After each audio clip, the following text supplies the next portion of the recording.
नमस्कार, स्वागत है आप सबका स्टडी विद नारायण के यूट्यूब प्लेटफॉर्म पे। आज हम लोग इस वीडियो में हिंदी टिप्पण एवं प्रारूपण जो परीक्षा होगी उससे रिलेटेड हम लोग जानकारी प्राप्त करेंगे, जो कि चौथा नंबर वीडियो है। इस टॉपिक से रिलेटेड झारखंड सरकारी सेवाओं या फिर विभिन्न राज्यों की सरकारी सेवाओं के लिए हिंदी टिप्पण एवं प्रारूपण जो परीक्षा होता है, विभागीय परीक्षा, उसी से संबंधित हम लोग टिप्पण लेखन देखेंगे, जिसका कि इंग्लिश रूप होता है नोटिंग। इसमें हम लोग पूरी जानकारी के साथ नियम देखेंगे। 30 नंबर का यह क्वेश्चन रहता है।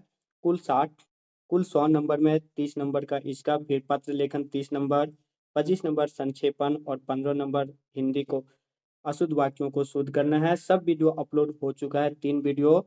ये चौथा वीडियो है। 3 वीडियो जो अपलोड हुआ था, वह पहला वीडियो था वाक्य की अशुद्धियां, अशुद्ध वाक्यों को शुद्ध करना, इससे रिलेटेड। दूसरा पत्र लेखन एवं प्रारूपण से संबंधित। तीसरा वीडियो हिंदी संक्षेपण के संबंधित संपूर्ण जानकारी था। और चौथा टिप्पण लेखन कैसे लिखा जाता है, उसका प्रारूप के साथ एक प्रीवियस ईयर क्वेश्चन भी है, ताकि आप सब देख सकते हैं किस प्रकार से क्वेश्चन लिखा जाता है। हम लोग स्टार्ट करते हैं। टिप्पण लेखन जो कि 30 नंबर का क्वेश्चन रहता है, इसका पहले हम लोग फॉर्मेट देखेंगे। अगर आप सब कुछ भी बॉडी पार्ट में, मेन पार्ट में लिखिएगा, थोड़ा बहुत कम ज़्यादा भी, तो कोई दिक्कत नहीं है। अगर फॉर्मेट सही रहा तो फॉर्मेट से ही 10 से 15 नंबर मिल जाएगा इजी से। बाकी बीच में कुछ भी अगर लिखेगा उस टॉपिक से रिलेटेड तो 5-10 नंबर ऐसे मिल जाएगा। 20 नंबर अगर फॉर्मेट सही रहा तो 20 नंबर आराम से लाया जा सकता है, बीच में कुछ भी हल्का फुल्का भी लिखने से। तो टिप्पण लेखन नोटिंग का जो फॉर्मेट है, पहले प्रारूप हम लोग देखते हैं। विभाग लेटर देखेगा टिप्पण किस अनुसार से लिखा जाता है, किसके लिए, तो वहाँ कुछ न कोई विभाग से संबंधित रहेगा, तो विभाग का नाम लिखना है।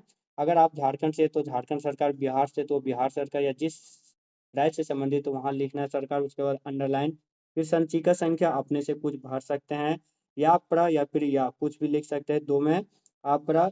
उसके बाद डेट लिखना है, जो भी डेट रहा कोशिश करिएगा जिस दिन एग्जाम है उसी वही डेट लिख देना। उसके बाद विभाग, कौन विभाग के लिए लिखना है, संक्षेपण व शॉर्ट फॉर्म में लिखिएगा। जैसे भवन निर्माण विभाग अगर रहा तो भा, फिर नी, फिर वी, इस टाइप से लिखना है। फिर विषय देना है, विषय वहाँ पे मेंशन होगा क्वेश्चन में। उसके बाद कृपया अवलोकन किया जाए, ये लाइन जरूर लिखिएगा।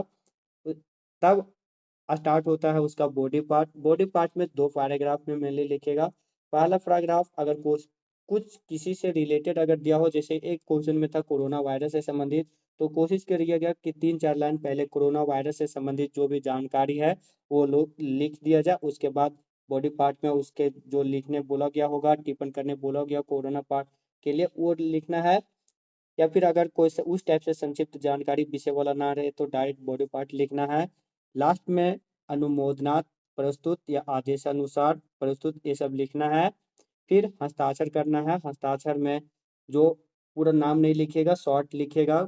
और उसके बाद हस्ताक्षर के नीचे दिनांक लिखना है, वहाँ भी वही दिनांक। और आधिकारिक, जैसे आवर सचिव या जिला आपूर्ति या फिर उपायुक्त, किसी के बारे में लिखा गया हो या लिखा जाए वो लिखना है। तो हम लोग एक क्वेश्चन देखेंगे 9 फरवरी 2025 का झारखंड के ये विभागीय जो परीक्षा हुआ था उसका क्वेश्चन था। अवर सचिव को संबोधित कर एक टिप्पणी लिखें जिसमें कार्यालय के लिए अतिरिक्त कमरों की सकारण अधियाचना हेतु भवन निर्माण विभाग को पत्र लिखने का सुझाव हो।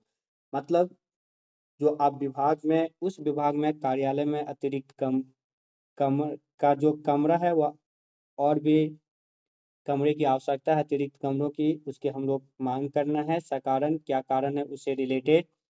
तो हम लोग यहाँ पे क्वेश्चन का प्रारूप देखे थे, अब कैसे लिखना है। जैसे क्या था, भवन निर्माण, तो भवन निर्माण विभाग झारखंड सरकार, संचिका संख्या 3 अप्र 13/6/2026, आज 26 तारीख है, वहां से लिख लिया। और पहले ही बोले थे विभाग को शॉर्ट फॉर्म में लिखना है, जैसे भवन निर्माण विभाग था भा नी वी, यहाँ तक लिख लेना है। विषय विषय क्वेश्चन से ही छांट लेना है। विषय क्या था, कार्यालय के लिए अतिरिक्त कमरों की अधियाचना हेतु सुझाव। अब अवलोकन, कृपया अवलोकन किया जाए, ये लाइन हो गया। उसके बाद जो लिखना है, किस टाइप से लिखना है, 2 पैराग्राफ में मेनली 2 पैरा चेंज करके। विदित हो कि वर्तमान में नई नियुक्तियां होने से उपलब्ध कमरों की संख्या कर्मचारियों एवं विभिन्न शाखाओं की आवश्यकताओं की तुलना में अपर्याप्त है। जिस प्रकार से भी आप लिख सकते हैं, लेकिन ऐसे लिखना है जो सुटेबल हो। विदित हो कि मतलब अनुमान हो, या फिर अभी पता है कि वर्तमान में नई नियुक्तियां हुई है, जिसके कारण जो पहले जो कमरे उपलब्ध थे कर्मचारियों की संख्या के अनुसार से वो बहुत कम थे। अब चूंकि कर्मचारी आ गए हैं तो हमें कमरों की आवश्यकता हो वह जानकारी देते हुए विदित हो कि वर्तमान में नई नियुक्तियां होने से उपलब्ध कमरों की संख्या कर्मचारियों एवं विभिन्न शाखाओं की आवश्यकताओं की तुलना में अपर्याप्त है, कम है। इसके कारण कार्यालय कार्यों के सुचारू रूप से निष्पादन में कठिनाई हो रही है। जब कमरे कम रहेंगे तो जाहिर सी बात है कार्यालय में जो भी काम होंगे वो सुचारू रूप से संचालित नहीं होगी, उसके निष्पादन में कठिनाई होगी। दूसरा पारा में वही पैराग्राफ पहला ही पैराग्राफ का इन पार्ट है यहाँ। साथ ही विभिन्न फाइलों अभिलेखों एवं अन्य संसाधनों के समुचित रख रखाव में भी समस्या उत्पन्न हो रही है। पहले वो हो गया समस्या, क्या कारण था वह हम लोग वहाँ पे लिख चुके हैं, अब सुझाव भी उसी में है। अतः कार्यालय की बढ़ती आवश्यकताओं को ध्यान में रखते हुए अतिरिक्त कमरों के निर्माण हेतु स्वीकृत अधिसंरचना हेतु उपयुक्त कमरों की उपलब्धता आवश्यकता प्रतीत होती है। देखिए हिंदी में लिख रहे हैं तो लैंग्वेज थोड़ा ऑफिशियल ऑफिसर टाइप का लैंग्वेज, इसलिए कुछ कुछ वर्ड थोड़ा ज़्यादा ही ऑफिस में जो यूज होता है उस टाइप का है, इसलिए आप सब अगर नहीं याद आए तो जो भी वर्ड है जो भी शब्द उस समय याद है वो लिख देना है। तो अतः कार्यालय की बढ़ती आवश्यकताओं को ध्यान में रखते हुए अतिरिक्त कमरों के निर्माण हेतु स्वीकृत अधिसंरचना हेतु उपयुक्त कमरों की उपलब्धता आवश्यक प्रतीत होती है, ताकि कार्यालय का काम सुचारू एवं व्यवस्थित ढंग से संचालित हो सके। यथा इस संबंध में भवन निर्माण विभाग को पत्र प्रेषित कर आवश्यक कार्रवाई करने का अनुरोध किया जाना उचित होगा। ये हम लोग अवर सचिव के रैंक के अधिकारी से संबंधित ये टिप्पणी था, वो हम लोग इसमें लिखे। क्या था, आवश्यकता अनुसार जो कमरे थे वह कम थे, अतिरिक्त कमरों की मांग की गई थी। उसका क्या कारण था, साकारण उसका हम लोग प्रस्तुत किए इस पे। लास्ट में जब दोनों बॉडी पार्ट कंप्लीट हो जाएगा तो आदेश आदेशनार्थ प्रस्तुत या फिर अनुमोदनार्थ प्रस्तुत ये जरूर लिखिएगा, फॉर्मेट में ये है। उसके बाद लास्ट में हस्ताक्षर करना है आप, फिर बार बार फिर वही बोल रहे हैं हस्ताक्षर कोई भी करिएगा तो पूरा नाम नहीं लिखेगा, शॉर्ट फॉर्म में लिखेगा। जैसे यहाँ पे हम अपना नाम का शॉर्ट फॉर्म लिखे हैं, उसके बाद डेट लिखना है। डेट ध्यान रहे ज़्यादा पुराना नहीं लिखिएगा, कोशिश करिएगा एग्जाम जो हो रहा है उसी दिन का डेट डाल दीजिएगा। तो आज चूंकि यह वीडियो अपलोड है तो 13/6/2026 डेट दे गया, और क्वेश्चन में क्या था अवर सचिव, तो यहाँ पे जो भी पूछा जाए वो लिखना है। ध्यान रहे यहाँ अवर सचिव जरूर लिखिएगा, क्योंकि क्वेश्चन में क्या था अवर सचिव को संबोधित कर, अवर सचिव, तो इसलिए आज वहां पे अगर लिखता उपायुक्त को संबोधित कर या फिर जो भी, तो उस पोस्ट का जो अधिकारी रहेगा वहां पे जरूर लिखिएगा। तो वही हस्ताक्षर हो गया, दिनांक और अवर सचिव को संबोधित कर ये हो गया, तो नीचे उसका लिखना है अवर सचिव।